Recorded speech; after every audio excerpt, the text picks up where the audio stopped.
I'm going to talk about the abdominal cavity and the organs within it. The abdominal cavity is the hollow area in between the diaphragm and the pelvic cavity. It contains many organs from several different systems, so not all organs in the abdominal cavity belong to the same body system. For example, some are part of the digestive system, others part of the endocrine system. The peritoneal cavity, right here you can see, is the space in between the abdominal cavity and the organs. It's filled with serous fluid. The peritoneum is a membrane that lines the abdominal cavity, that's referred to as the parietal peritoneum, and the organs, which is referred to as the visceral peritoneum. So you can see here I'll draw in a membrane lining. That's the visceral peritoneum. 4 quadrants are used for positional reference when referring to the abdominal cavity. And keep in mind, many organs overlap into several different quadrants, but it's useful to note some that are mostly isolated to certain quadrants, like the gallbladder in the right upper quadrant, in the spleen, and the stomach, mostly isolated to the left upper quadrant, and the appendix in the right lower quadrant. I'm going to go over some of the organs, and keep in mind they have several functions. I'm just going to cover some highlights. The liver produces bile, which is important in fat digestion.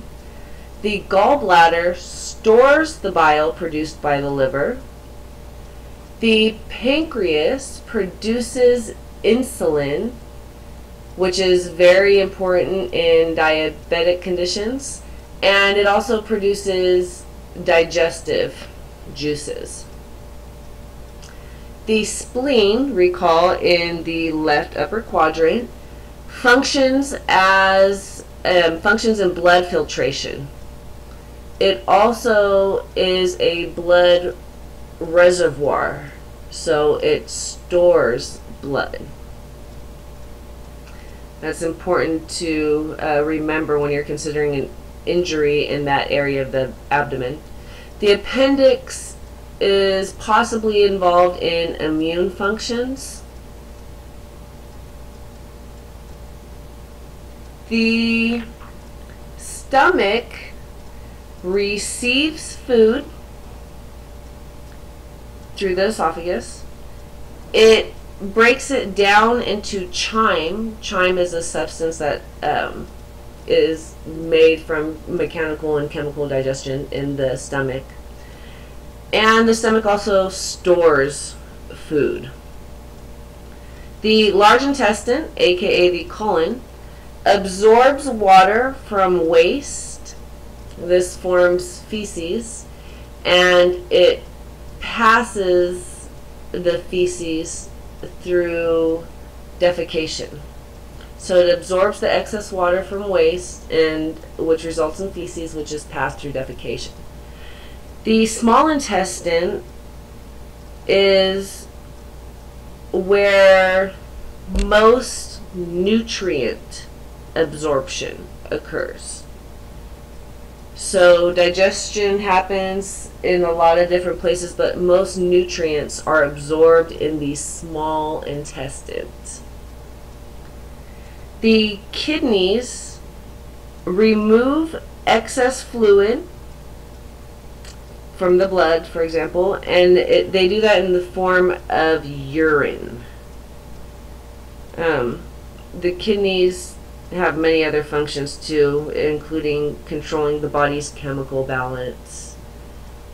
So the kidneys remove the excess fluid, form urine, and then send that through the ureters to the bladder, which collects and stores urine that it receives from the kidneys. Okay, the organs can be categorized into hollow organs: the stomach, gallbladder, small and large intestines, and the bladder. And solid organs, the spleen, liver, pancreas, and kidneys, and they have different kinds of pain associated with them. So pain from hollow organs, let me see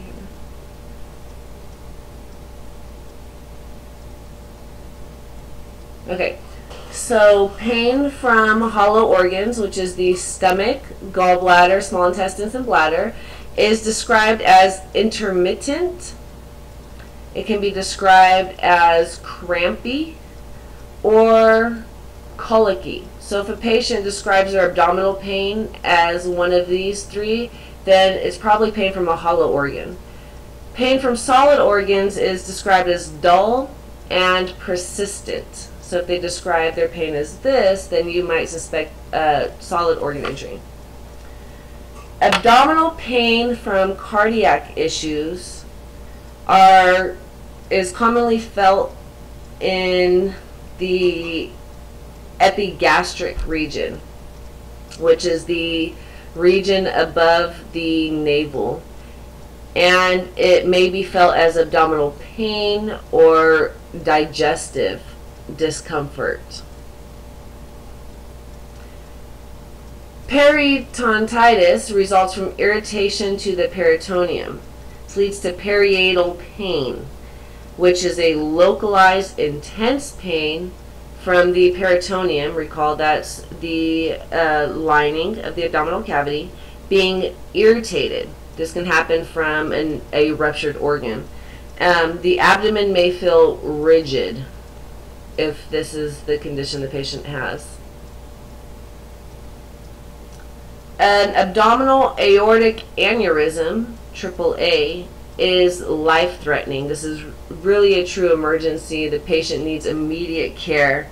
This occurs from a rupture of the aorta wall. Now, the aorta descends all the way down into the abdominal cavity. Remember, it's the largest artery in the body. You may feel like sharp, tearing pain that may radiate to the back. Now, pain that radiates to another place is called referred pain. Means it's referred to another part of the body besides where it's originating. A patient with a AAA may have a pulsating mass in their abdomen, so you may be able to palpate a pulsating mass.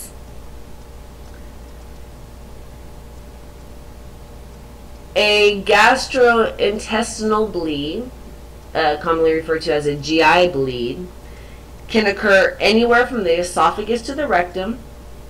The patient may have bloody or dark tarry stool. Another telltale sign is vomit that looks like coffee grind. So if a patient has vomit that looks like coffee grinds, you might suspect they have a GI bleed. Appendicitis is inflammation of the appendix. This can initially cause pain in the umbilicus region. Recall that's the navel region. Which then may turn into localized pain in the right lower quadrant. Recall that's where the appendix is located. That's the quadrant it's isolated to.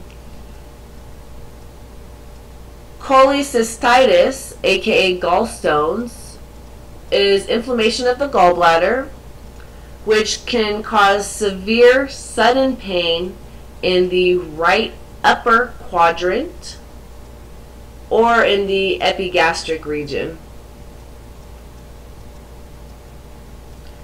This pain may radiate.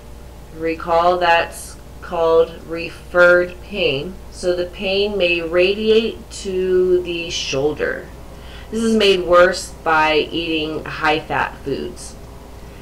Pancreatitis is inflammation of the pancreas, causes pain in the epigastric, which also may radiate to the shoulder, referred pain. A patient with pancreatitis may present with signs of shock. And this condition is common in alcoholics. Pancreatitis is common in alcoholics. Renal colic is caused by kidney stones. It causes severe flank pain that may radiate anteriorly, so radiate to the front, to the groin area. So severe flank pain that radiates to the groin area. The patient may be writhing, and writhing means they're moving around a lot. This is because they're trying to find a comfortable position to be in. An abdominal hernia is a hole in the muscle layers of the abdominal wall.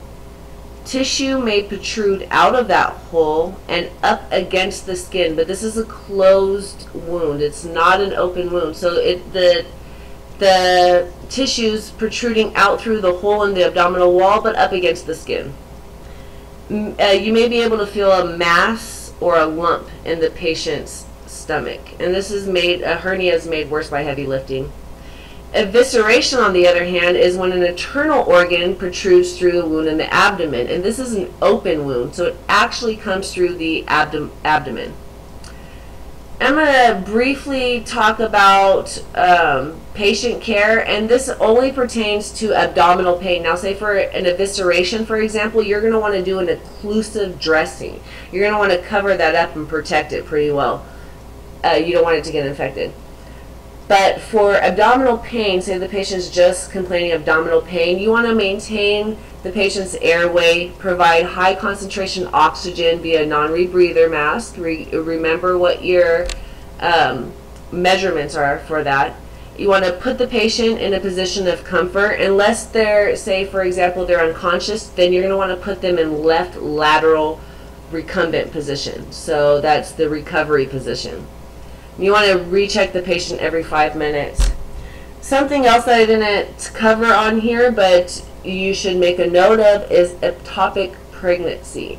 If a patient is a woman in childbearing age, you might want to consider an ectopic pregnancy and read about that. Read about what that is if they're complaining of abdominal pain. And this concludes this video on the abdominal cavity and organs within it.